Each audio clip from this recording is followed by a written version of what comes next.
Red wine splashed violently across her white dress, soaking her swollen belly as the glass shattered at her feet. The music stopped, laughter froze mid-air. Joyce stood there, pregnant, trembling, humiliated, while the man in front of her smirked, his hand still raised, his eyes burning with spite. Around them, crystal chandeliers glowed above silent executives who watched, but said nothing. Her fingers instinctively covered her stomach as whispers spread like poison through the room. Then from the far end of the hall, a chair scraped loudly against the floor. A tall man stood up, slow, calm, dangerous. And in that exact second, everything was about to change. Before we begin, tell us where you're watching from and your local time in the comments. And if stories like this move your heart, don't forget to subscribe. Joyce Mutiso had learned how to disappear without ever leaving the room. Every morning she arrived early at the office in Lagos long before the elevators filled with chatter and perfume and ambition. She dressed simply, soft blouses, flat shoes, neutral colors that didn't invite attention. Her hair was always neatly pulled back, her face calm, almost unreadable. To most people, Joyce was just another quiet professional, competent and polite, the kind of woman you trusted with deadlines but never thought to ask about her life. No one there knew how much strength it took for her to sit upright in that chair for 8 hours a day. No one knew that beneath those loose blouses was a growing life, her child, one she carefully hid from the world. Joyce was pregnant, and she was determined that no one at work would find out. Not yet. She had learned the hard way that sympathy could turn into judgment, and judgment into cruelty, especially for a woman with a past like hers. Her past had a name: Collins Mutiso. The memory of him still had the power to tighten her chest on quiet afternoons. Joyce had once loved Collins with the kind of devotion that blinded her to warning signs. Back then he had been charming, ambitious, full of big promises about the future. He spoke often about respect, about being the man of the house, about how a wife should stand behind her husband no matter what. At first, Joyce thought that was love. It wasn't. Over time, Collins's words grew sharper, his jokes cut deeper, his pride became fragile, easily bruised by any hint that Joyce might be smarter, calmer, or stronger than he was. When work frustrated him, he took it home. When life didn't bend to his will, Joyce paid the price. He never hit her. But sometimes she wished he had. Bruises healed faster than humiliation. "You think you're better than me?" he would snap whenever she tried to speak up. "You should be grateful I married you," he once said during an argument that ended with Joyce locking herself in the bathroom, shaking. The marriage didn't break all at once. It cracked slowly, quietly, until one day, Joyce realized she was holding together something that no longer existed. The divorce had been ugly. Collins had told everyone who would listen that Joyce left him because he wasn't rich enough. He painted himself as the abandoned husband, the victim of a woman who wanted more money, more status, more attention. Joyce never corrected the story. She let him have it. After the papers were signed and her last box was carried out of the apartment they once shared, Joyce promised herself one thing: she would never again beg to be treated with dignity. That promise was what led her months later to Alfred Mensima. Alfred was nothing like Collins. Where Collins was loud, Alfred was calm. Where Collins needed to dominate every room, Alfred had a quiet presence that didn't demand attention and yet somehow commanded it. Joyce met him through work in a professional setting where he introduced himself simply as Alfred. No titles, no display of power, just a man with steady eyes who listened when she spoke. Their friendship grew slowly, built on conversations that felt safe. Alfred never rushed her, never questioned her past with suspicion or bitterness. When Joyce finally told him about her failed marriage, about the shame and exhaustion she carried, Alfred didn't try to fix her. He just said, "You survived something difficult. That tells me who you are." They married quietly. No lavish ceremony, no announcement. Joyce chose to keep her new life separate from her professional world. She wanted to be valued for her work, not whispered about as the wife of someone important. Alfred respected that choice completely. "If you want to walk on your own, I'll walk behind you," he told her once. Joyce didn't yet know she was pregnant then. When she found out, she cried not from fear, but from relief. For the first time in her life, she felt safe bringing a child into the world. Alfred held her as she sobbed, his hand resting gently on her back, promising her that she would never face anything alone again. Still, Joyce decided to keep the pregnancy private, at least for now. She knew how offices worked. She knew how quickly respect could turn into pity and pity into limitation. She needed her job. She needed her independence. And deep down, she needed to prove to herself most of all that she was more than what Collins had reduced her to. So she endured the nausea in silence. She learned how to breathe through sudden dizziness during meetings. She smiled through discomfort. She adjusted her posture to hide the curve of her belly. And she prayed she would never have to see Collins Mutiso again. But Lagos was a small city when it wanted to be. When the email invitation arrived, an elegant message announcing a grand company gala, Joyce felt an unease she couldn't immediately explain. The event was important. Major partners, executives, and investors would be present. Attendance wasn't mandatory, but it was strongly encouraged. Joyce stared at the screen longer than necessary. Something about it felt wrong. That evening, she told Alfred about the invitation as they sat together in their living room. The city lights glowed through the window as traffic hummed below. "I don't know why," Joyce admitted softly, "but I feel like going to this party will change something." Alfred looked at her carefully. "Do you want to go?" She hesitated. "I think I have to." He nodded. "Then I'll be there." She looked up surprised. "You don't have to." "I want to," he said gently. Joyce didn't ask him what he meant by that. She didn't know that at the same time she was debating what dress could best hide her pregnancy. Collins Mutiso was bragging to his colleagues about the same event, about how powerful the company was, about how important it would be to be seen there. Fate, it seemed, was already pulling them toward the same room. Joyce rested a hand on her stomach that night as she lay in bed feeling a soft flutter beneath her palm. "I'll protect you," she whispered. She had no idea how soon that promise would be tested. Collins Mutiso loved rooms where people listened to him. He loved the sound of his own voice echoing across polished floors, loved the way laughter followed his jokes when the right people were watching. In his mind, he was a man who had been wronged by life and by one woman in particular, and everything he did now was proof that he was still winning. At least that was the story he told himself. Collins worked as a mid-level operations manager at a fast-growing firm in Lagos. It wasn't the top position he believed he deserved, but it was respectable enough to feed his pride. He wore sharp suits, spoke loudly about strategy and connections, and made sure everyone knew he was on track for bigger things. Whenever conversations slowed, Collins found a way to bring up Joyce. "My ex-wife," he would say with a bitter laugh, as if the memory still amused him. "She thought I wasn't enough." To Collins, Joyce's quiet departure years earlier wasn't just a failed marriage. It was an insult carved into his identity. He had never forgiven her for leaving without begging, without tears, without crawling back when he withdrew affection as punishment. In his world, women didn't leave men like him. Men like him left women. So when Joyce walked away, Collins rewrote the truth until it fit his wounded ego. "She wanted money," he told his colleague Kwame Boateng one afternoon as they stood by the coffee machine. "She was impatient, always comparing me to other men." Kwame nodded sympathetically, even though he'd heard the story too many times. "Some women are like that, brother." Collins scoffed. She thought she could do better. The irony was that Collins never once wondered whether Joyce actually had. In his mind, she was probably struggling somewhere, jumping between low-paying jobs, regretting her choices, realizing too late that she had thrown away a good man. That belief comforted him. It soothed the humiliation he never spoke about the nights he stared at his ceiling, replaying arguments, hearing her calm voice as she said, "I can't live like this anymore." What haunted Collins wasn't that Joyce had left. It was that she had left peacefully. No screaming, no pleading, no drama. Just finality. When the announcement of the upcoming company gala spread through the office, Collins's mood lifted instantly. The event was going to be grand, top executives, major investors, elegant decor, expensive wine. More importantly, there were rumors that the company's elusive CEO might attend. No one had ever seen him properly. "He doesn't show up to these things," someone said during lunch. "That's what they say," Collins replied, straightening his tie. "But trust me, this time he will. When money like this is involved, the big man always appears." Collins imagined himself shaking hands with powerful people, being noticed, maybe even praised. He imagined the respect in their eyes, the validation he craved. And somewhere deep inside, another thought stirred, one he refused to examine too closely. What if Joyce saw him there? The idea sparked something sharp and electric in his chest.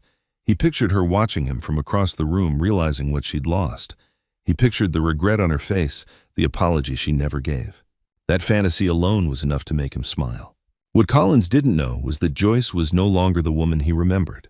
In the days leading up to the gala, Collins's confidence grew louder. He talked more, laughed harder, drank more after work. He told Kwame and others that events like this were where real men made moves. "You have to dominate the space," he said one evening as they left the office. "People respect confidence." "What about humility?" Kwame joked. Collins waved it off. "Humility is for people without power." That night, Collins went home to his empty apartment, the silence greeting him like an accusation. He poured himself a drink and scrolled through old photos on his phone, photos of him and Joyce on happier days before resentment poisoned everything. He stopped at one picture in particular. Joyce was laughing, her head thrown back, unaware she was being photographed. There was no fear in her eyes back then, no tension in her shoulders. Collins stared at the image longer than he meant to. "She thought she was better than me," he muttered, taking a long sip of his drink. "She'll see." He didn't know who exactly he was talking to. By the time the night of the gala arrived, Collins was already buzzing with anticipation. He dressed carefully, choosing his best suit, polishing his shoes until they shone. In the mirror, he practiced his smile, the one that suggested success without desperation. At the venue, the atmosphere was electric. Music floated through the air, soft but confident. The hall glowed with warm light reflecting off crystal glasses and polished tables. Conversations overlapped in waves of laughter and polite admiration. Collins entered like he belonged there. He greeted familiar faces, accepted compliments, and made sure to position himself where he could be seen. Each glass of wine loosened his tongue just enough to make him bolder. Then across the room, he saw her. At first, he thought his mind was playing tricks on him. The woman stood near the edge of the crowd, her posture straight but reserved. She wore a simple dress, elegant but not flashy. Her hair was neatly styled, her expression composed. Joyce. For a moment, Collins couldn't breathe. She looked different. Not desperate, not broken, not ashamed. Calm. And then his eyes dropped lower. Something about the way she stood, the subtle curve beneath the fabric, the way one hand rested instinctively near her stomach, made his heart pound with sudden fury. No, that couldn't be. Collins felt heat rush to his face as realization dawned. Joyce was pregnant. The room seemed to tilt. Pregnant. With whose child? His thoughts turned dark, instantly twisting into ugly assumptions. He felt mocked, challenged, threatened. The idea that Joyce had moved on fully, completely cut deeper than he expected. She hadn't waited. She hadn't suffered. She hadn't needed him. The wine in his hand sloshed as his grip tightened. Across the hall, Joyce sensed something and looked up. Their eyes met. For just a second, time slowed. Joyce's heart sank. She recognized that look. Collins Mutiso hadn't changed at all. And as Collins took a step toward her, a storm of unresolved pride, jealousy, and bitterness driving him forward. Neither of them knew that this night was about to unravel more than just old wounds. It was about to expose the truth loudly, publicly, and without mercy. Joyce Mutiso felt the shift in the room before Collins even reached her. It was subtle at first, the way conversations nearby softened, the way curious glances began to linger just a second too long. Years of navigating tense environments had taught Joyce how to read the air, and right now the air was tightening around her like a closing fist. She took a slow breath and reminded herself why she was there. "You belong here." Joyce had told herself that repeatedly while getting dressed earlier that evening. She had chosen a flowing dress, elegant but modest one that concealed her pregnancy just enough to avoid questions. She didn't come to impress anyone. She came because her work mattered, because she had earned her place, and because she refused to keep running from a past that no longer controlled her. Across the hall, Collins Mutiso moved with purpose, now his confident stride fueled by something darker than pride. Joyce watched him approach, her pulse quickening not from fear but from the heavy familiarity of emotional danger. This was the man who once knew exactly how to push her buttons. She straightened her shoulders. When Collins stopped in front of her, his smile didn't reach his eyes. "Well, look who decided to show up," he said loudly enough for nearby guests to hear. "Joyce Mutiso. Or should I say, Joyce what now?" A few people glanced over, pretending not to listen. Joyce met his gaze calmly. "Good evening, Collins." Her composure irritated him instantly. So he continued circling her slightly like a predator assessing distance. "You work here now? Interesting." "I'm here as a partner representative," Joyce replied evenly. "Same as you." Collins laughed, sharp and humorless. "Partner right, I'm sure." His eyes dropped again to her midsection, lingering this time. "And what's this?" he asked, tilting his head. "Did you finally get what you were chasing?" Joyce felt her throat tighten, but she didn't flinch. "I'm pregnant," she said simply. The word landed between them like a challenge. Collins's lips curled into a mocking smile. "Pregnant," he repeated. "Already, wow. You didn't waste any time." A few heads turned. Joyce could feel the attention now unmistakable and uncomfortable. "Collins," she said quietly, "this isn't the place for this conversation." He scoffed. "Oh, I think it's the perfect place. You always did like appearances, didn't you?" That wasn't true, but Joyce knew better than to argue with a man who had already decided his version of the story. "I'm happy for you," Collins added, his tone dripping with sarcasm. "Really. Looks like you finally found what I couldn't give you. Joyce's hand moved instinctively toward her stomach, a protective gesture she didn't even realize she'd made. The baby shifted slightly as if sensing her tension. You don't know anything about my life, she said. Collins leaned closer. I know enough. He straightened suddenly, lifting his wine glass as if in toast. To Joyce, he announced loudly, the woman who left her husband for greener pastures. That was when Joyce felt it true fear, blooming not for herself, but for the child she carried. She glanced around, hoping someone, anyone, would intervene. No one did. People watched. People whispered. People waited. Somewhere in the room, Joyce knew Alfred Mensima was present. He had told her he would be there. But she hadn't seen him yet, and she didn't know where he was standing or how much he had witnessed. Collins took another step closer. You always wanted more, he said in a low voice meant only for her.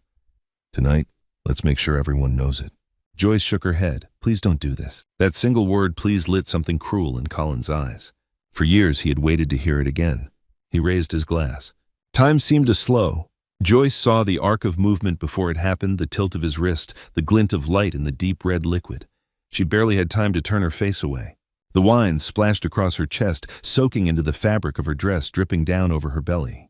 The glass slipped from Collins' hand and shattered at her feet. The music stopped. Gasps rippled through the room. Joyce froze, shock stealing her breath as cold liquid clung to her skin.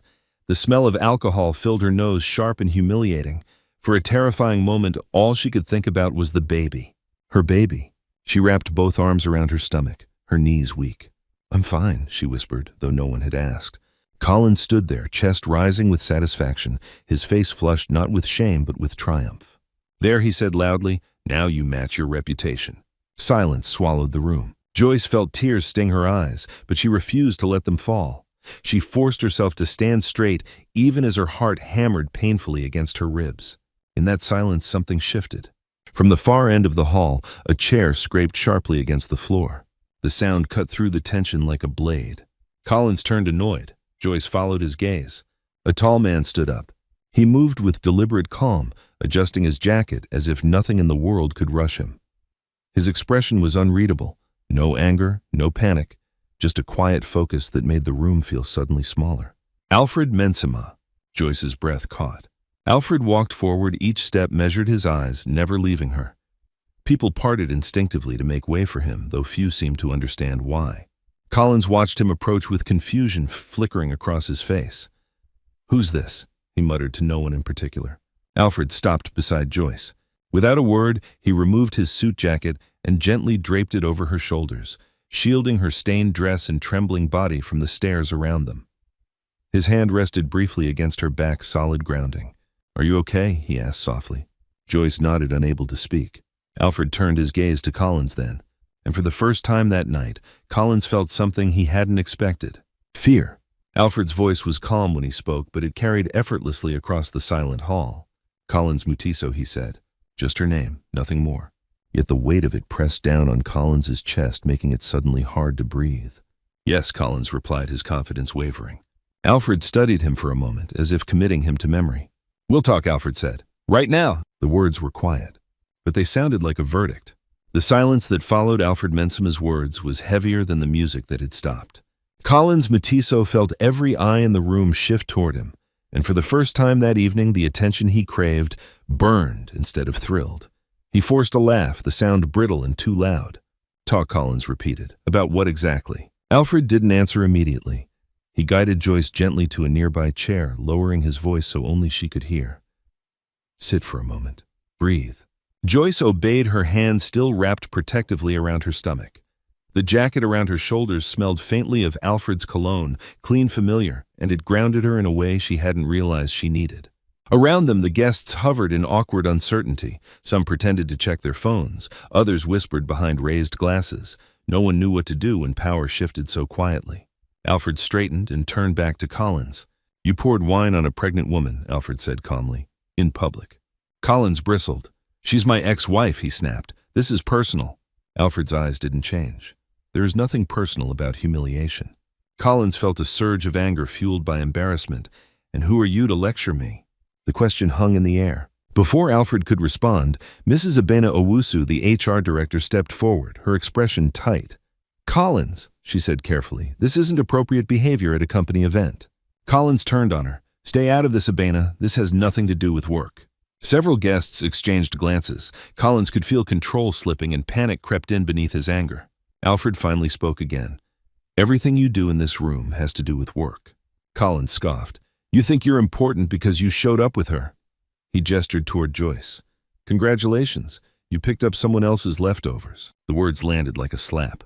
Joyce flinched, a sharp pain slicing through her chest. For a split second, shame threatened to overwhelm her, but then Alfred stepped forward, placing himself squarely between her and Collins. Enough, Alfred said. There was no shouting, no raised voice, just finality. The room seemed to lean toward him. Collins swallowed. You don't get to tell me what to do. Alfred nodded slowly. You're right. I don't tell people. He paused, then added, I decide. That was when something clicked. Kwame Boateng, standing near the bar, felt a chill crawl up his spine. He'd seen powerful men before, but this was different. This wasn't arrogance or performance. This was authority that didn't need permission. Who is he? Someone whispered. Mrs. Abena Owusu looked from Alfred to Joyce, then back again, her eyes widening slightly. Recognition dawned on her face. Oh, she murmured. Alfred turned toward her. Abena. She straightened immediately. Yes, sir. The single word sir rippled through the room. Collins froze. Sir. His heart began to pound. Alfred didn't raise his voice, but it carried clearly. Please ask the security supervisor to join us. Abena nodded quickly. Of course.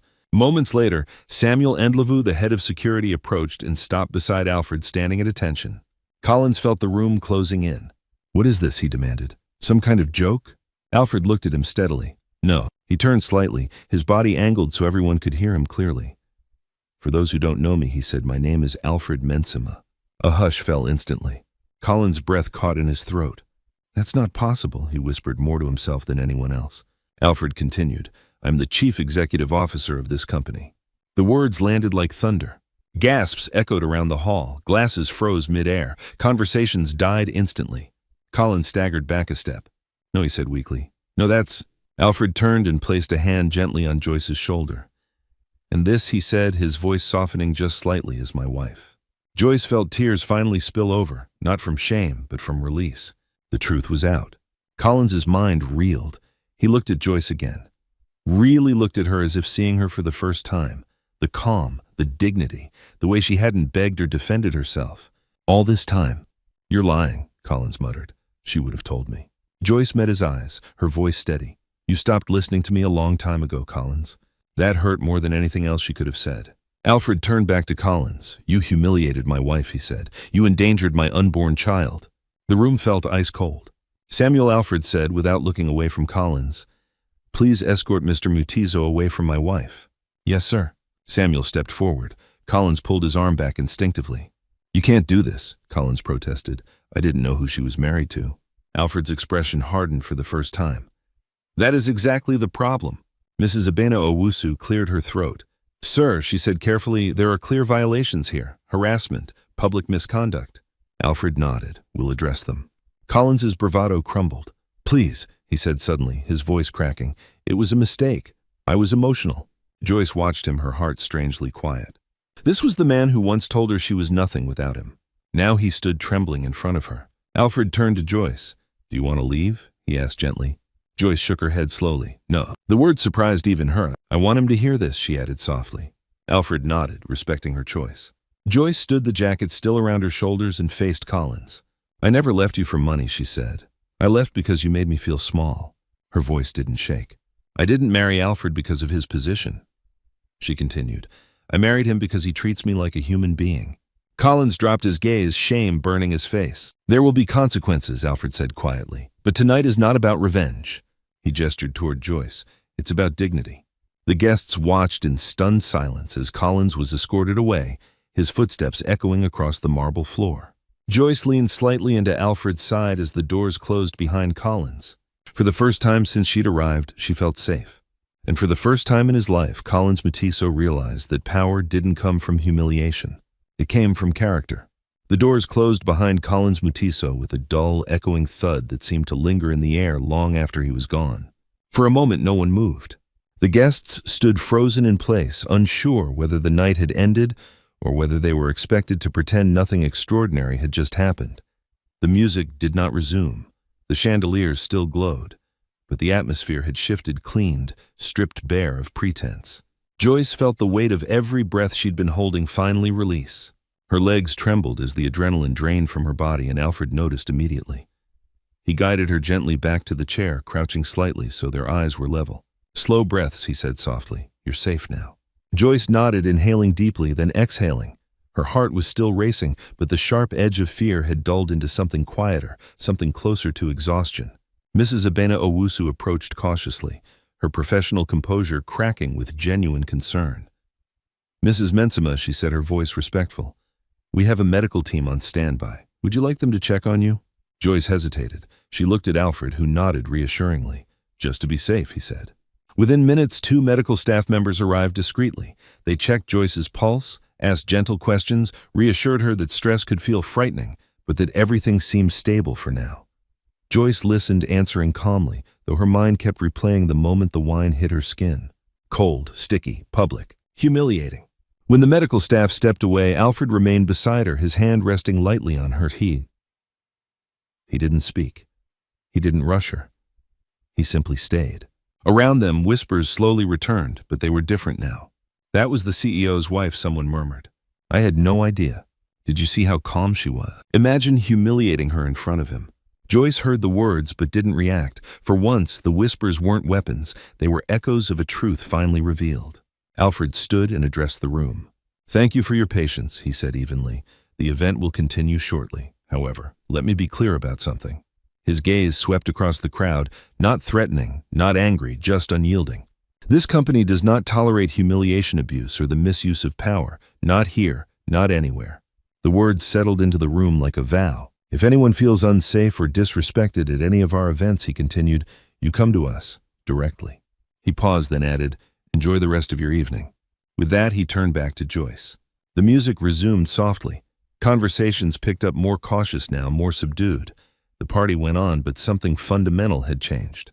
Joyce stood slowly, testing her balance. Alfred offered his arm, and she took it not out of weakness but out of trust. "I didn't know you would say my name like that," she murmured as they walked a few steps away from the center of attention. Alfred glanced at her. "Which part?" "All of it," she admitted. "You could have handled it quietly. You didn't have to stand there." "I did," he replied simply, "because silence protects the wrong people." Joyce felt tears prick her eyes again, this time not from pain but from validation. Across the room, Mrs. Abena Owusu was already in discussion with senior staff faces, serious voices low. Paperwork would follow. Investigations. Consequences. Collins Mutiso's career was unraveling even as the party tried to regain its rhythm. Outside the venue, Collins sat alone on a low stone bench, his head in his hands. The night air felt sharp against his skin. He replayed everything in his mind, the wine, the silence, the way Alfred had spoken his name. The realization crushed him again and again. Joyce hadn't married just anyone. She had married the one man in that room he could never intimidate. His phone buzzed. A message from Kwame. "Brother, you need to leave. HR is involved." Collins stared at the screen, numb. The laughter, the power, the validation he chased, it was all gone in a matter of minutes. Inside, Joyce and Alfred stood near a quiet corner, the city lights visible through tall glass windows. Joyce rested one hand on her stomach again, feeling the reassuring presence beneath her palm. "I was scared," she admitted. "Not of him, of what I might feel." Alfred studied her face. "And what do you feel now?" Joyce thought carefully. "Free." The word surprised her with its certainty. "I didn't defend myself," she continued. "I didn't argue. I didn't break down." "You didn't need to," Alfred said. "Your dignity spoke louder than any defense." Joyce leaned her head briefly against his shoulder. "Thank you for not letting him rewrite my story." Alfred smiled faintly. He never had the pen. As the evening drew to a close, Joyce felt something else settle inside her, a calm she hadn't felt in years. The past no longer felt like a shadow chasing her. It felt like a chapter she had finally closed. Somewhere beyond the glass walls, Logos buzzed with life, unaware of the quiet justice that had just taken place. And as Joyce and Alfred prepared to leave the venue together, one truth became clear to everyone who had witnessed that night. Power fades. Character endures. The morning after the gala arrived without mercy. Joyce Mutiso woke up before dawn, her body heavy, her mind already racing. For a brief moment she lay still, listening to the soft rhythm of Alfred's breathing beside her, letting herself remember that she was safe, that the night was over, that the wine, the whispers, the shock, all of it was behind her. But memories she had learned did not vanish just because the room had emptied. She sat up slowly, careful not to wake Alfred, and padded quietly toward the window. Lagos was already stirring. Car horns echoed faintly. Street vendors began arranging their stalls. Life moved forward, indifferent to personal storms. Joyce rested her palm against the glass, then against her stomach. "I'm okay," she whispered to herself, to the child, to the part of her that still needed reassurance. Behind her, Alfred stirred. "You didn't sleep," he said gently. She turned. "I did, just not deeply." He sat up and reached for her hand. "Do you want to talk?" Joyce hesitated. For years, she had learned to minimize her feelings, to swallow them before they became inconvenient. But Alfred had never punished her honesty. "I keep thinking about his face," she admitted, when he realized. Alfred nodded slowly. "Shock can look like regret, but they aren't the same." Joyce sighed. "I don't feel satisfied, and I don't feel guilty either. I just feel empty." "That's normal," Alfred said. "Justice doesn't always feel like triumph. Sometimes it feels like relief." Later that morning, as Joyce prepared for work, her phone buzzed with notifications she hadn't expected. Messages, missed calls, emails. She frowned and opened one from an unfamiliar address. "Joyce, this is Abena Owusu. Please let me know when you are available today. We would like to follow up regarding last night." Joyce's chest tightened. Follow up. The words carried weight. She hadn't considered what came after the moment. The paperwork, the statements, the reality that what happened wasn't just personal, it was professional. Alfred noticed her expression. "What is it?" "HR," she replied. "They want to talk." He nodded. I assumed they would. Joyce met his eyes. "I don't want special treatment." Alfred smiled faintly. "You won't get it. You'll get fairness." At the office later that day, the atmosphere was unmistakably different. People looked at Joyce longer than usual. Some smiled awkwardly. Others lowered their eyes. A few approached her cautiously, offering quiet words of support. "I'm so sorry about what happened," one woman murmured. "You handled yourself with grace," another said. Joyce thanked them politely, but she felt strangely detached, as if she were watching herself from a distance. When she entered the conference room for the meeting with HR, Ms. Abena Owusu was already seated, a folder open in front of her. Two other senior managers sat beside her, expressions serious but respectful. Joyce Abena began, standing briefly. "Thank you for coming." Joyce sat, of course. Abena took a breath. "First, I want to apologize personally and professionally for what you experienced. What happened was unacceptable." Joyce nodded, waiting. "We are conducting a full review," Abena continued. "Collins Mutiso has been suspended pending termination. His actions violated multiple company policies." Joyce's stomach tightened, not with satisfaction, but with the finality of it. "I'm not here to seek punishment," Joyce said carefully. "I just want to make sure this doesn't happen to anyone else." Abena's eyes softened. "That is exactly why we're taking this seriously." The meeting continued. Facts, timelines, documentation. Joyce answered questions calmly, describing events without embellishment. When it ended, she felt drained but lighter, as if speaking the truth aloud had lifted some invisible weight. Outside the building, Collins Mutiso sat in his car, staring at the same email Joyce had just left behind. Termination notice. His hands shook as he read it again. This couldn't be happening. He had spent the night replaying the gala, convincing himself that it was a misunderstanding, that Alfred Mensima would cool down, that maybe, just maybe, this would pass. It hadn't. Now his phone buzzed again. A message from his landlord. "Rent is overdue." Collins closed his eyes. For the first time, there was no one to blame. No Joyce, no Alfred, no unfair system. Just him. That evening, Joyce returned home exhausted. Alfred had prepared dinner, simple, warm, comforting. They ate quietly at first, the kind of silence that didn't demand to be filled. "I saw Collins today," Alfred said finally. Joyce looked up, startled. "You did?" "Yes, HR meeting." He paused. "He wanted to speak to me." Joyce's heart skipped, and I declined. Relief washed over her. "Thank you." "He needs to sit with what he did," Alfred said, "not bargain his way out of it." Joyce nodded slowly. "I don't hate him." "I know," Alfred said gently, "but forgiveness doesn't mean access." That night, as Joyce lay in bed, she felt the baby move again, stronger this time. She smiled, tears sliding silently down her temples. "You're already teaching me," she whispered, "how to be brave." Across the city, Collins lay awake in his dark apartment, surrounded by the echoes of everything he had lost. And somewhere between those two quiet rooms, the truth settled fully into place. Humiliation could destroy, but dignity once reclaimed could never be taken again. 3 days passed. For Joyce Mutiso, they were quiet days, too quiet, almost as if the world was holding its breath. She went to work, answered emails, attended meetings, and smiled when required. But beneath the routine, something inside her was shifting. The gala had not just exposed Collins. It had exposed a version of herself Joyce had never fully seen before. A woman who could stand in the middle of public humiliation and not collapse. A woman who could be protected without feeling weak. A woman whose past no longer dictated her worth. Still, the body remembered what the mind tried to set aside. Joyce woke up on the fourth morning with a dull ache in her lower back and a tightness in her chest that refused to fade. She tried to brush it off, telling herself it was stress or fatigue or simply pregnancy doing what pregnancy did. But when she stood up, dizziness washed over her. She grabbed the edge of the bed, breathing carefully. Alfred was instantly awake. "I'm fine," she said automatically, then stopped herself. She had promised herself she wouldn't lie like that anymore. "I don't feel right," she admitted. Within the hour, they were in the car, weaving through Lagos traffic toward the hospital. Alfred kept one hand on the steering wheel, the other resting lightly on Joyce's knee, grounding both of them. At the hospital, the smell of antiseptic and the low hum of voices wrapped around Joyce like a familiar fog. She was guided into a private room, helped onto the bed monitors attached with gentle efficiency. The nurse smiled reassuringly. "We'll just check on the baby." Joyce nodded, gripping Alfred's hand. As the doctor moved the device across her belly, Joyce held her breath. The seconds stretched. Then, a steady rhythmic sound filled the room, the heartbeat. Joyce let out a shaky laugh that turned into a sob. "There you are," she whispered. The doctor smiled, strong and steady. Relief flooded Joyce's body so powerfully her legs trembled. Alfred leaned down and kissed her forehead, his own eyes bright. "You scared us," he murmured softly to Joyce, to the baby, to the fragile space between fear and hope. Later, as Joyce rested in the hospital room, Alfred stepped out briefly to take a call. On the other end of the line was Mrs. Abena Owusu.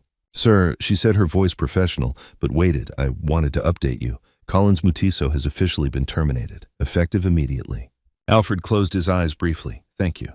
"There's more," Abena continued. "He has requested a meeting with Joyce." Alfred's jaw tightened. "No, we haven't responded," Abena said quickly. "We wanted your guidance."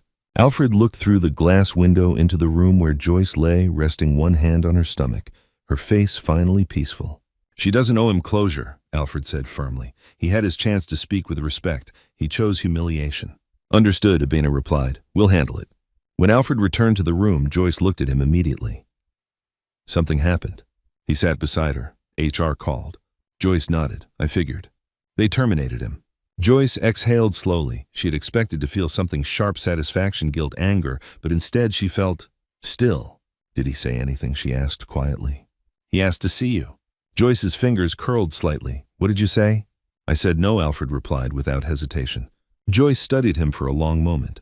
Then she shook her head gently. "You don't get to decide that." Alfred frowned. "Joyce, I know you're protecting me," she said softly, "and I'm grateful. But this might be something I need." Alfred searched her face. "Are you sure?" Joyce nodded. "Not for him, for me." 2 days later, Joyce sat in a small meeting room at the hospital cafe. She wore a light cardigan over a loose dress, her posture calm but alert. When Collins Mutiso walked in, she barely recognized him. His shoulders were slumped, his suit wrinkled. The confidence that once filled every step was gone, replaced by something fragile and uncertain. He stopped when he saw her hesitating, like a man unsure whether he was welcome anywhere. "Joyce," he said quietly. She gestured to the chair across from her. "Sit." Collins obeyed. For a moment, neither of them spoke.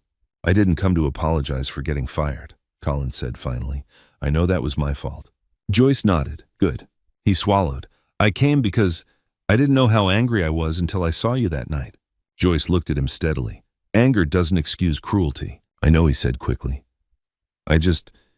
When I realized you'd moved on, that you were happy, it felt like I'd lost something I was supposed to own." Joyce's expression hardened slightly. "I was never something to own." Collins flinched. "I treated you like you were disposable," he continued, voice cracking. "And when you didn't fall apart without me, it broke something in me." Joyce leaned back, listening. "I don't expect forgiveness," Collins said. "I just needed to say it." Joyce considered him carefully. "Here's the truth, Collins," she said at last. "I don't forgive you yet, and I may never, but I'm not angry anymore." His eyes filled. "Then what are you?" "Free," Joyce said simply. Silence settled between them, heavy but honest. When Collins stood to leave, he paused. "Take care of your child." Joyce met his gaze. "I will." As he walked away, Joyce felt no triumph, no regret, only closure. That evening, Joyce returned home and found Alfred on the balcony watching the city lights flicker on one by one. "I met him," she said. Alfred turned, concern flashing across his face. "Are you okay?" She smiled gently. I am. He pulled her into his arms, holding her carefully, reverently. You were right, Joyce murmured. Forgiveness doesn't mean access. Alfred kissed her hair, and courage doesn't always roar. Joyce rested her head against his chest, listening to the steady rhythm beneath. The past was no longer chasing her, and the future, fragile, hopeful, alive, was already on its way. Life did not pause after closure. It rarely did. For Joyce Mutizo, the weeks that followed her meeting with Collins unfolded with an unexpected mix of calm and challenge. The storm had passed, but the ground beneath her feet was still settling. Every day brought reminders that healing was not a single moment, it was a process. At work, Joyce noticed a subtle shift in how people treated her. There was more respect now, less interruption, fewer dismissive glances during meetings. Some colleagues approached her cautiously, unsure whether to acknowledge what had happened or pretend it never did. Joyce chose a middle ground. She didn't invite the conversation, but she didn't shy away from it either. When someone said, "You handled that night with strength," she simply replied, "Thank you." She had learned that strength did not need a speech. One afternoon, as Joyce reviewed documents in her office, Zainab Bello knocked lightly on the door. "Do you have a minute?" Zainab asked. Joyce nodded. "Of course." Zainab hesitated, then closed the door behind her. "I wanted to apologize," she said quietly, "for the things I said, the assumptions I made." Joyce looked up, surprised but not shocked. "I appreciate that," she said. "It takes courage to say it." Zainab exhaled, relieved. "I judged you before I knew you. That won't happen again." Joyce smiled faintly. "We all learn." After Zainab left, Joyce leaned back in her chair, a hand resting on her belly. The baby moved gently, a reminder of what truly mattered.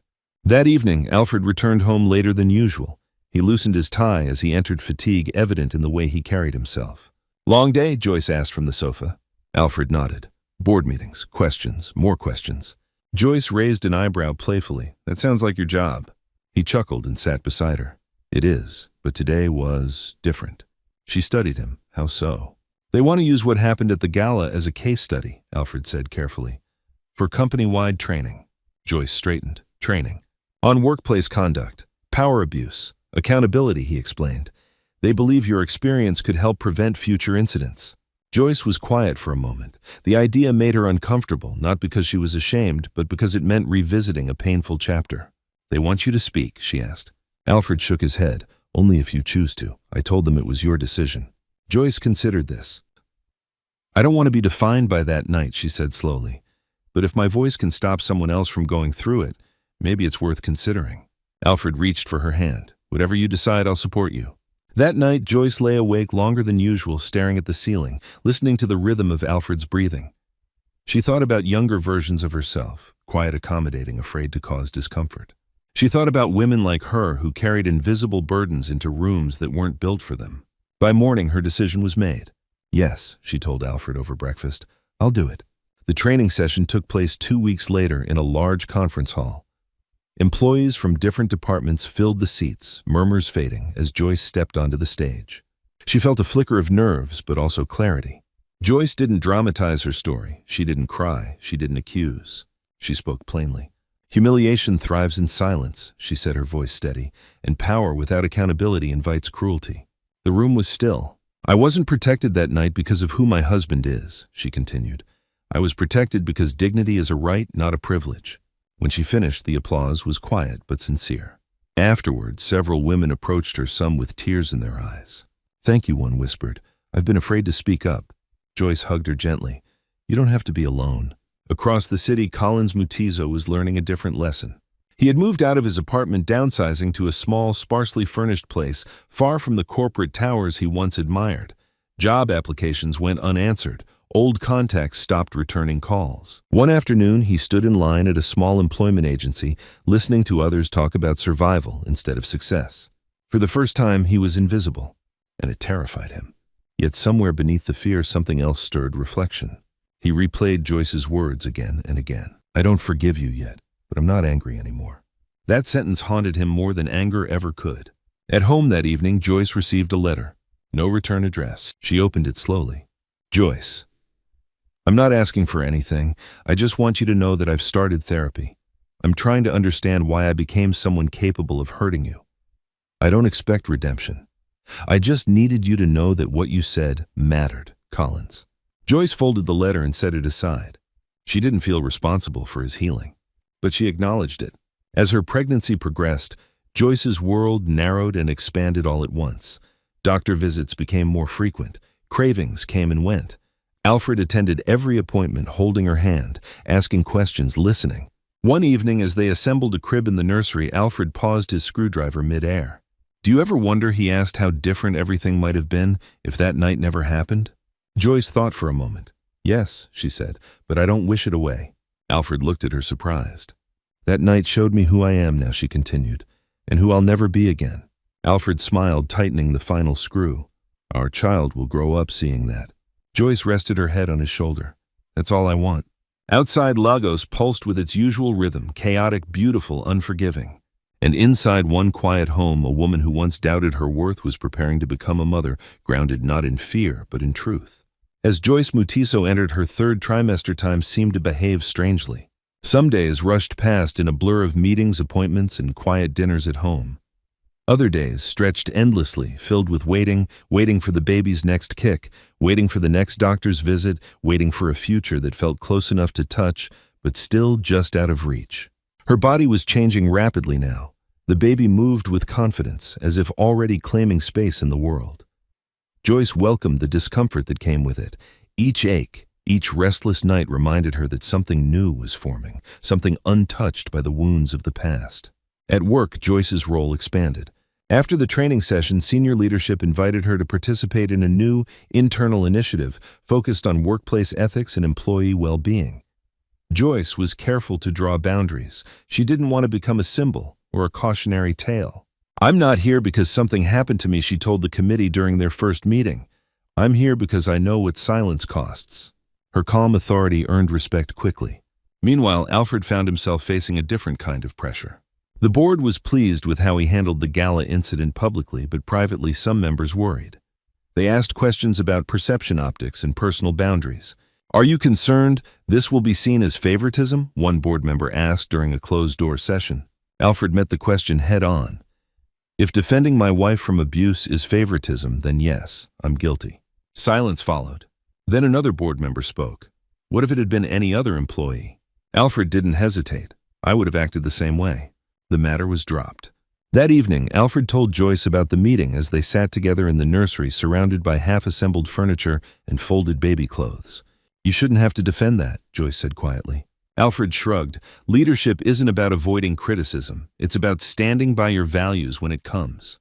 Joyce smiled at him, her eyes warm. "Our child is lucky." The weeks passed, and with them came unexpected invitations.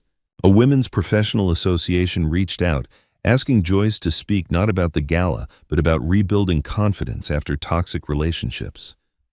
Joyce hesitated at first. Public speaking had never been her goal. But something inside her shifted. "Yes," she said finally, "on one condition." "What's that?" the organizer asked.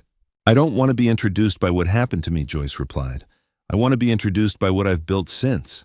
The event was small but intimate. Joyce stood on a modest stage looking out at faces filled with recognition and hope.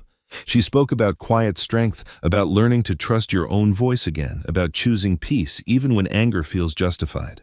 Afterward, a young woman approached her, tears in her eyes. "I thought leaving meant I failed," the woman said. Joyce shook her head gently. "Sometimes leaving is the bravest thing you can do." Across town, Collins Mutiso sat in a therapist's office for the 4th time that month. He hated how exposed he felt there, how impossible it was to hide behind charm or excuses. "Why do you think you needed to humiliate her?" the therapist asked calmly. Collins clenched his jaw. "Because I felt small." The therapist nodded, and instead of sitting with that feeling, "I tried to make it hers," Collins admitted. Saying it out loud made his chest ache. The therapist leaned forward slightly. "Growth starts when we stop exporting our pain." Collins left the session exhausted but lighter than before. Back at home, Joyce felt a sudden sharp tightening in her abdomen one evening. She froze, gripping the kitchen counter. Alfred was at her side instantly. "What is it?" "I don't know," she said, breathing carefully. "It feels different." They didn't panic. They had prepared for this. Alfred grabbed the hospital bag while Joyce focused on slow, steady breaths. At the hospital, nurses moved efficiently, checking monitors, asking questions.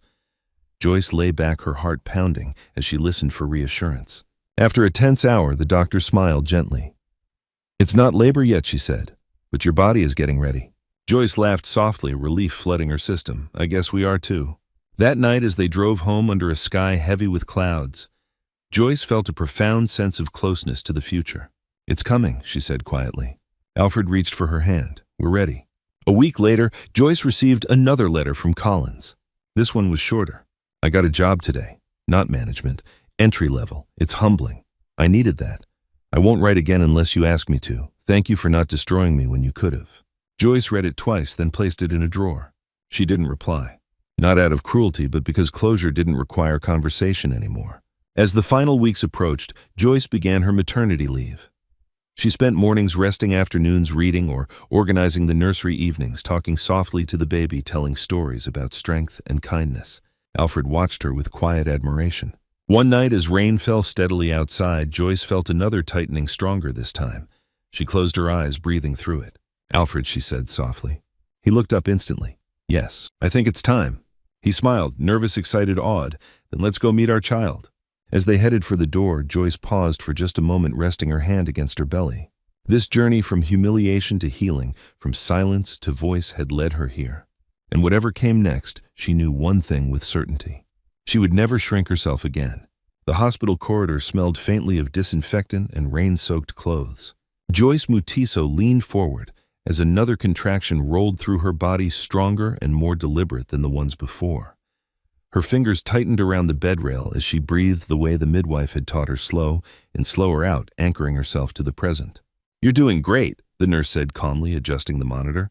"Everything looks good." Alfred Mensima stood beside her, his hand steady in hers, though his eyes betrayed the storm of emotions he was trying to contain. Fear, awe, excitement, and a quiet reverence for the woman bringing life into the world before him. "I'm right here," he whispered. "I'm not going anywhere."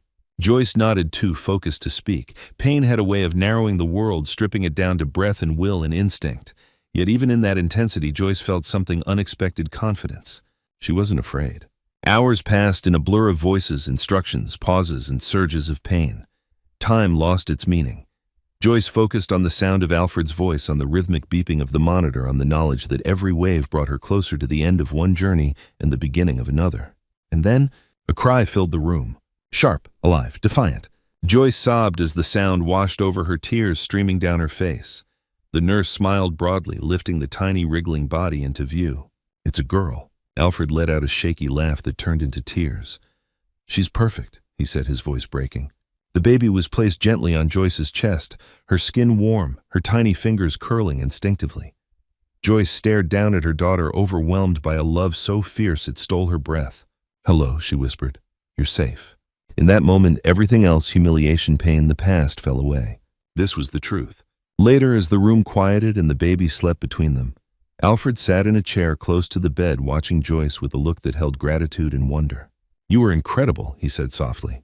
Joyce smiled tiredly. "So were you." Outside the hospital room, the world continued to turn. News of the birth spread quietly among friends and colleagues. Messages of congratulations arrived throughout the day, some expected, others surprising. Mrs. Abena Owusu sent flowers with a simple note: strength, dignity, and new beginnings. Zainab Bello sent a message filled with heart emojis and gratitude.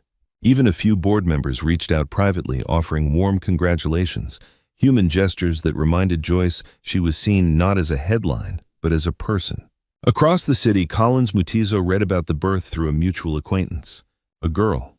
He sat on the edge of his small bed, the room quiet except for the hum of a distant generator. The news stirred something deep and uncomfortable in his chest. Not jealousy, not anger, but reflection. He thought about his own childhood, about the lessons he had absorbed without questioning, about the ways he had equated control with strength. He whispered a quiet prayer, not for himself, but for a child who would grow up learning a different definition of power. Back at home, weeks later, Joyce settled into motherhood with a mixture of wonder and exhaustion. Nights blurred into days, feedings came at odd hours, sleep arrived in fragments. Yet even in the fatigue, Joyce felt grounded. Purpose had a way of clarifying priorities. Alfred proved himself not just a supportive husband, but a devoted father. He changed diapers without complaint, learned the rhythms of their daughter's cries, paced the living room late at night, humming softly until she calmed. One evening, as Joyce watched him rock the baby gently, she felt a swell of emotion. "You know," she said quietly, "I used to think love was something you had to earn by being smaller." Alfred looked up surprised. "But this," she continued, gesturing toward their daughter, "this love doesn't ask me to shrink. It makes me bigger." Alfred smiled. That's how it's supposed to be. As Joyce recovered, she reflected often on the path that had led her here. She thought about the gala, not with pain anymore, but with clarity. That night had been a turning point, not because of the humiliation, but because of what followed: accountability, protection, and truth spoken without apology. When Joyce eventually returned to work part-time, she did so on her own terms. She declined unnecessary attention, focused on projects that aligned with her values, and continued to mentor quietly behind the scenes. Her presence had changed the culture in ways no policy alone could. People listened more, interrupted less, thought twice. One afternoon, as Joyce prepared to leave the office early, Mrs. Abena Owusu stopped by her desk. "We're launching a long-term mentorship program," Abena said, "for women navigating difficult work environments. I'd like you to advise us." Joyce considered the offer. "I don't want to be the face of it," she said gently, "but I'll help build it." Abena nodded. "That's exactly what we hoped you'd say." At home that evening, Joyce sat with Alfred on the balcony, their daughter sleeping peacefully nearby. The city lights shimmered below each one, a story unfolding. "Do you ever regret how everything happened?" Alfred asked quietly. Joyce thought for a long moment. "No," she said finally. "I regret that it had to hurt, but I don't regret where it led." She leaned back, feeling the cool night air against her skin. "If that night hadn't happened, I might still be quiet in rooms where I deserved to speak." Alfred reached for her hand. "And now," Joyce said, smiling softly, "I know who I am." Inside the apartment, their daughter stirred, letting out a small sound that pulled both parents instantly to their feet. They moved together without words, a rhythm already forming. A family, built not on power or pride, but on respect, accountability, and love. Motherhood did not soften Joyce Mutiso the way people expected. It sharpened her. In the weeks after her daughter's birth, Joyce discovered a deeper clarity, one that came not from exhaustion or emotion, but from responsibility. Every choice now carried weight. Every value she lived by would be learned quietly by the child watching her. She named her daughter Amara, a name that meant grace. Grace, Joyce believed, was not weakness. It was strength that didn't need to shout. As Joyce slowly returned to her professional life, she did so deliberately. She refused the urge to rush back into old patterns of overcompensation. Instead, she worked fewer hours, chose her commitments carefully, and spoke with a confidence that surprised even her. At meetings, she no longer waited to be invited into the conversation. When interrupted, she calmly continued. When dismissed, she calmly clarified. And when challenged unfairly, she calmly stood her ground. People noticed, not because Joyce demanded attention, but because she no longer apologized for taking up space. One afternoon, during a strategic planning session, a senior manager questioned her recommendation with a dismissive tone. "I'm not sure that's realistic," he said, leaning back in his chair. Joyce met his eyes evenly. "I've run the projections 3 times, she replied. "If you see a flaw, I'm open to discussing it. But if not, let's move forward." The room fell quiet. The manager cleared his throat. "No, you're right." After the meeting, a younger colleague approached Joyce hesitantly. "I've never seen anyone handle that so calmly," the woman said. "I would have shut down." Joyce smiled. "I used to. Calm comes after you stop being afraid of disapproval." At home, Alfred watched Joyce's transformation with admiration. "You know," he said one evening as they prepared dinner together, "you don't realize how much you've changed the people around you." Joyce raised an eyebrow. "Is that a compliment?" "It's a fact," Alfred replied. "People think twice now. That kind of impact doesn't come from authority. It comes from integrity." Meanwhile, Collins Mutiso was learning that integrity could not be borrowed. His new job was humbling in every sense. He reported to people younger than him. He followed instructions instead of giving them. There were no titles to hide behind, no meetings where he could dominate the conversation. At first, resentment followed him like a shadow. But slowly, painfully, self-awareness began to take root. One evening, after a particularly long shift, Collins sat alone in his small apartment, staring at his reflection in the dark window. "I thought power made me a man," he said aloud. The silence did not argue back. He began journaling at his therapist's suggestion, writing honestly for the first time in his life, not about others, about himself. "I confused respect with fear. I thought control meant love. I hurt someone because I didn't know how to face my own inadequacy." Writing didn't erase his mistakes, but it forced him to look at them without excuses. Back in Joyce's world, a new challenge emerged. A regional conference invited Alfred to speak on corporate leadership. The organizers requested that Joyce attend as well publicly this time. "They want us as a couple," Alfred explained. Joyce paused. "Do you want that?" Alfred shrugged. "I'm comfortable either way. What matters is what you want." Joyce thought carefully. "I don't want to disappear again," she said finally, "but I also don't want to become a symbol." Alfred nodded. Then we set the terms. At the conference, Joyce sat in the front row, not on stage. When Alfred spoke, he didn't mention the gala. He didn't dramatize anything. He spoke about accountability, about culture, about how leadership revealed itself in moments of discomfort. During the Q&A, someone raised a hand. "How do you balance power and empathy?" the person asked. Alfred answered simply, "You don't balance them. You choose empathy first. Power follows." After the session, several attendees approached Joyce, not because she was the CEO's wife, but because they recognized her from the training initiative. "I heard you speak at the internal session," one woman said. "It changed how I see my workplace." Joyce thanked her quietly. On the drive home, Alfred glanced at Joyce. How did it feel? Joyce considered. Like standing in the light without burning. That night, as Joyce fed Amara in the quiet hours before dawn, she felt a profound sense of alignment. Her life was no longer split between who she was at work and who she was at home. She was whole. Weeks later, Joyce received an unexpected message from the employment agency Collins had once visited. They were partnering with a nonprofit focused on rehabilitation and accountability for workplace misconduct. They wanted Joyce's input confidentially on shaping ethical frameworks that emphasized responsibility over punishment. Joyce hesitated. Then she agreed. "I don't want revenge," she told the coordinator during their first call. "I want change." Across town, Collins sat in his therapist's office again, listening as the man spoke. "You may never repair the harm you caused," the therapist said gently, "but you can choose not to repeat it." Collins nodded slowly. "I don't want to be that man anymore." He didn't reach out to Joyce again. He didn't ask for forgiveness. He focused on becoming someone who no longer needed it. As months passed, Joyce watched Amara grow stronger, more expressive. Every laugh felt like a promise. Every sleepless night felt worth it. One evening, as Joyce rocked her daughter gently, she whispered, "You will never learn that love hurts. I promise." Alfred watched from the doorway, his heart full. In different corners of the city, two lives continued forward, no longer tangled by bitterness or power. One had learned how to lead without domination. The other had learned how to live without fear. And between them stood a truth neither could undo. Real change begins the moment we stop defending who we were and start becoming who we should be. The first time Joyce Mutiso realized her life had truly changed, it wasn't during a meeting or a speech or even a quiet moment of reflection. It was during a grocery run. She stood in the aisle rocking Amara's stroller gently with one foot while scanning the shelves for baby formula. A woman beside her smiled, then hesitated, clearly debating whether to speak. "Excuse me," the woman said softly. "You're Joyce, right?" Joyce turned surprised. "Yes." The woman swallowed. "I work at a logistics firm across town. I was at that internal training you spoke at months ago. I just wanted to say, I left my job last week." Joyce's chest tightened. "Oh, not because of you," the woman added quickly. "Because of me. I realized I'd been shrinking myself for years thinking that was professionalism. It wasn't." Joyce felt tears rise unexpectedly. "I'm glad you chose yourself." The woman nodded, eyes shining. "Me too." As the woman walked away, Joyce stood still for a moment, Amara gurgling softly in her stroller. The impact of that exchange settled over her slowly. She had never set out to inspire anyone. She had simply decided not to disappear. At work, the mentorship program Joyce had helped design officially launched. It wasn't flashy. There were no banners or press releases, just structured support, confidential reporting channels, and one simple rule posted on every internal page. Dignity is non-negotiable. Joyce attended the first session as an observer, not a leader.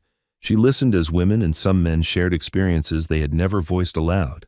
She saw the relief on their faces when they realized they weren't alone. Afterward, Ms. Abena Owusu approached her quietly. "You've changed this place more than any policy ever could." Joyce smiled. People change places, not the other way around. At home, life was softer. Alfred had adjusted his schedule, delegating more, choosing presence over constant visibility. He took Amara on early morning walks, humming tunelessly while Joyce slept a little longer.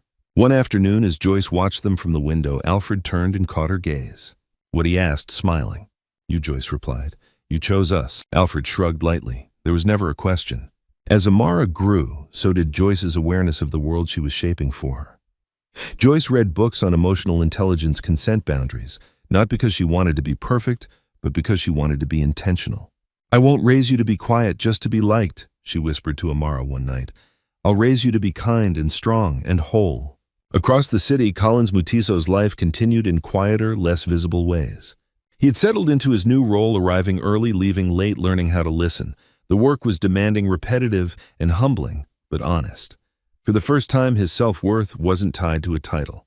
One evening during a team meeting, a junior colleague was interrupted repeatedly by a supervisor. Collins felt a familiar tension rise in his chest, the old instinct to stay silent to align with power. Instead, he spoke up.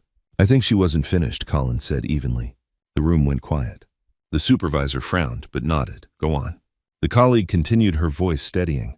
After the meeting, she approached Collins. "Thank you," she said simply. Collins nodded, unable to meet her eyes. The moment stayed with him long after she walked away.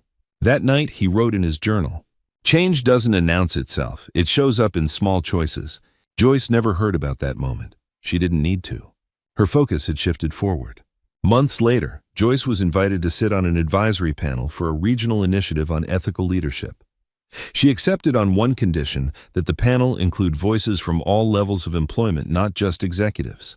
During the first session, a young man asked her, "How do you know when to speak up?" Joyce considered the question carefully. "When silence starts costing you your sense of self." The room was still. As the year drew toward its end, Joyce and Alfred hosted a small gathering at their home. No speeches, no agendas, just food, laughter, and quiet conversations. Abena came, a few colleagues, some neighbors. At one point, Joyce stepped into the nursery to check on Amara. She watched her daughter sleep, chest rising and falling steadily, fingers curled in a loose fist. This was her why. Back in the living room, Alfred was deep in conversation with a young manager about leadership. "You don't earn loyalty by demanding it," Alfred was saying. "You earn it by being accountable when it's inconvenient." Joyce smiled to herself. Later that night, after the guests had left and the house was quiet again, Joyce and Alfred sat together on the couch. "Do you ever think about that night?" Alfred asked gently. Joyce nodded. "Sometimes." "Does it still hurt?" Joyce thought for a long moment. "No, it taught me."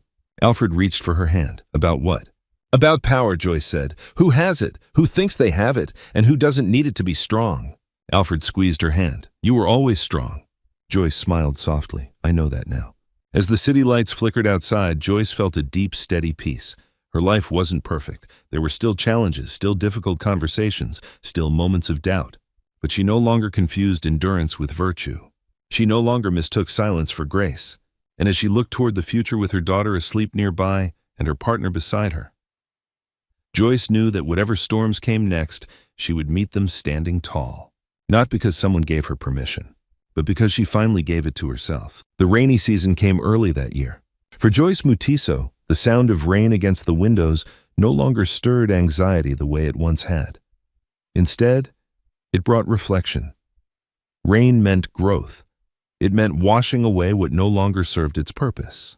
She stood by the window one evening holding Amara close as thunder rolled softly in the distance. Her daughter was growing fast, eyes curious, hands always reaching, a quiet determination already forming in the way she studied faces.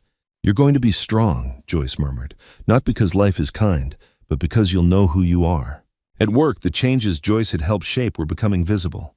Reports of misconduct were no longer whispered rumors buried in fear. They were handled calmly, consistently, without favoritism. Training sessions became discussions instead of lectures.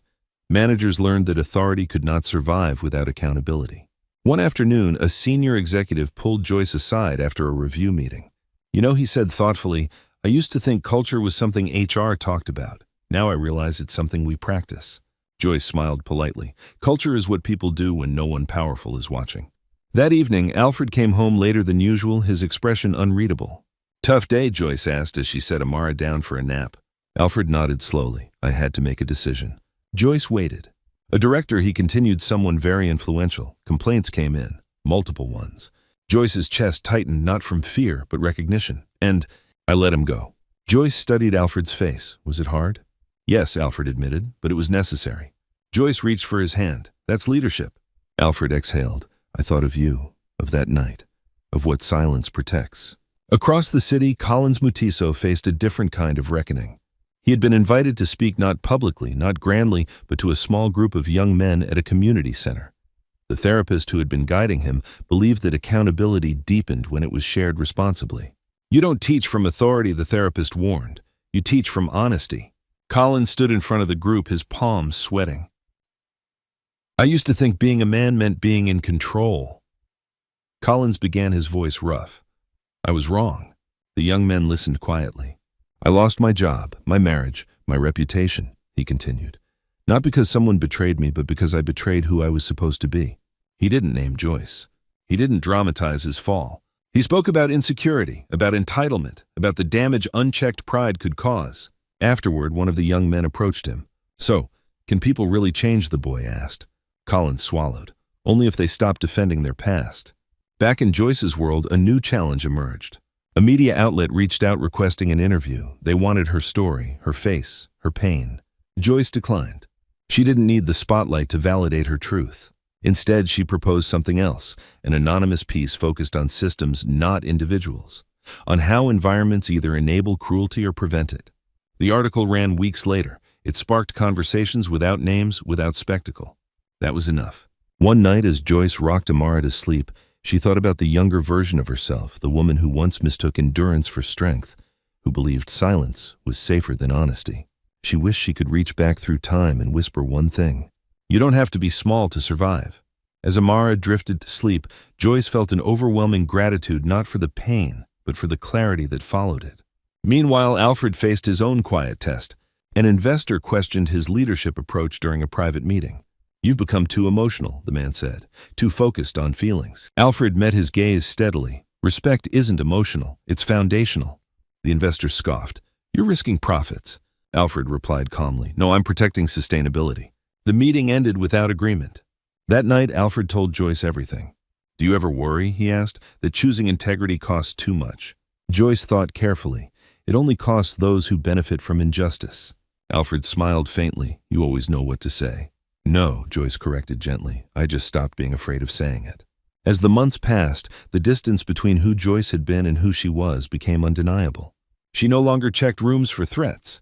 She no longer rehearsed her words before speaking. She trusted her instincts and taught her daughter to trust hers. One afternoon, Joyce received a final message from Collins. Not a letter, not a request, just a simple line: "I hope your daughter grows up knowing she never needs to prove her worth." Joyce read it once. Then she deleted it. Not out of anger, but because she had moved on. That night, Joyce and Alfred sat on the balcony, the city humming below them. Amara slept between them, her tiny chest rising and falling steadily. "We're not the same people we were," Alfred said quietly. Joyce nodded. "That's the point." The rain began to fall again, soft, steady, cleansing. And in that moment, Joyce understood something deeply. Justice doesn't always roar. Sometimes it whispers through changed behavior, quiet accountability, and lives rebuilt with intention. And that more than humiliation or revenge was the true consequence of that night. The year turned quietly. No headlines marked the change, no announcements, just a gradual softening of edges, a steady sense that life had found its balance again. For Joyce Mutiso, the days settled into a rhythm she once thought impossible, work that respected her boundaries. A home filled with warmth, and a child whose laughter stitched joy into even the most ordinary moments. Amara took her first steps on a Sunday afternoon. Joyce was in the kitchen when she heard Alfred gasp. "Joyce," he called softly, excitement trembling in his voice. "Come here." She rushed into the living room just in time to see Amara wobble forward, arms outstretched, determination written all over her tiny face. One step, then another. Joyce dropped to her knees instinctively. "That's it, my love. I'm right here." Amara took one more step, then collapsed into Joyce's arms, giggling. Joyce laughed through tears, holding her daughter close, overwhelmed by a joy so pure it almost hurt. Later that evening, after Amara had fallen asleep, Joyce and Alfred sat together on the couch. The room quiet, except for the distant hum of the city. "She's fearless," Alfred said softly. Joyce smiled. She learned that from watching. Alfred looked at her. "From you." Joyce didn't argue. She had learned to accept truth when it was spoken gently. At work, Joyce made a final decision. The mentorship initiative had grown steadily, and while she remained involved, she chose to step back from advisory roles that pulled her too far from what mattered most. "I don't need to be everywhere," she told Abena during their final meeting of the year. "The structure is strong now. Others can lead." Abena nodded. "You've already done more than most." Joyce left the office that day with a lightness she hadn't felt in a long time. Her contribution was no longer measured by how much she carried, but by what she had built and entrusted to others. Across town, Collins Mutiso faced his own quiet milestone. He completed a year in his new role, steady attendance, no complaints, consistent effort. His supervisor called him into the office one afternoon. "You've shown growth," the man said carefully. "I'm recommending you for additional responsibility." Collins nodded, humbled. "Thank you." That evening, Collins walked home instead of taking the bus. The streets were busy, alive with sound and color. He watched families pass, couples laugh, children chase one another across sidewalks. He thought of Joyce, not with regret anymore, but with clarity. He understood now that consequences were not punishments designed to destroy. They were boundaries meant to teach. And he had finally learned. Back at home, Joyce prepared dinner while Alfred bathed Amara. The sounds of splashing water and delighted squeals filled the apartment. Joyce paused, listening, a quiet smile spreading across her face. This was the life she had built. Not from revenge, not from validation. From courage. Later that night, as Joyce rocked Amara to sleep, she whispered the same promise she had made months ago, only now it felt complete. You will never learn that love hurts. Amara stirred slightly, then settled. Joyce laid her gently in the crib and stepped back, watching for a moment longer than necessary. She felt gratitude not for the pain she had endured, but for the strength it had uncovered. On the balcony, Alfred waited, 2 cups of tea steaming softly between them. Do you think about that night anymore? He asked quietly. Joyce considered the question. Yes, she said, but not with fear. What do you feel? Alfred asked. Joyce looked out at the city lights, steady and bright. Perspective. Alfred smiled. That sounds like peace. Joyce nodded. It is. She turned to him. You know, there was a time when I thought being strong meant enduring everything in silence. And now, Alfred asked. Now I know strength means choosing dignity every time. They sat together as the night deepened, the city moving below them, their daughter sleeping safely inside. Somewhere in another part of Lagos, Collins closed his journal for the night, a quiet sense of resolve settling within him. Elsewhere, women spoke up in meetings they once stayed silent in. Managers paused before dismissing concerns. Small choices rippled outward. Not because of one dramatic moment, but because people changed. And Joyce Mutiso, once humiliated in a room full of power, now lived a life defined not by what was done to her, but by what she chose afterward. She chose courage. She chose boundaries. She chose hope. And in doing so, she reclaimed something no one could ever take from her again: her worth. This story is not really about a glass of wine, a public scandal, or a powerful CEO. It is about something far deeper: what happens when dignity meets courage. Joyce's journey reminds us that the most painful moments in life are often the ones that reveal who we truly are. Humiliation tried to break her, but instead it exposed a truth many people forget: your worth is never decided by how loudly someone disrespects you. It is decided by how firmly you refuse to accept it. Collins believed power came from control. He learned too late that real power comes from accountability. Alfred showed us that leadership is not about status or titles, but about standing up when silence would be easier. And Joyce showed us something even more powerful: healing doesn't always look like revenge. Sometimes healing looks like walking away, stronger, quieter, and free. Life will test you. People will misunderstand you, underestimate you, or try to shrink you, but you don't need to fight every battle to win your life back. Sometimes the greatest victory is choosing dignity, choosing growth, and choosing peace, especially when the world expects anger. If this story touched your heart, share your thoughts in the comments. What part of Joyce's journey resonated with you the most? Have you ever found strength in choosing silence or courage in finally speaking up? And if you believe stories like this can change how we see life, love, and human value, don't forget to subscribe to the channel. Your support helps us keep telling stories that heal, inspire, and remind us all of our worth.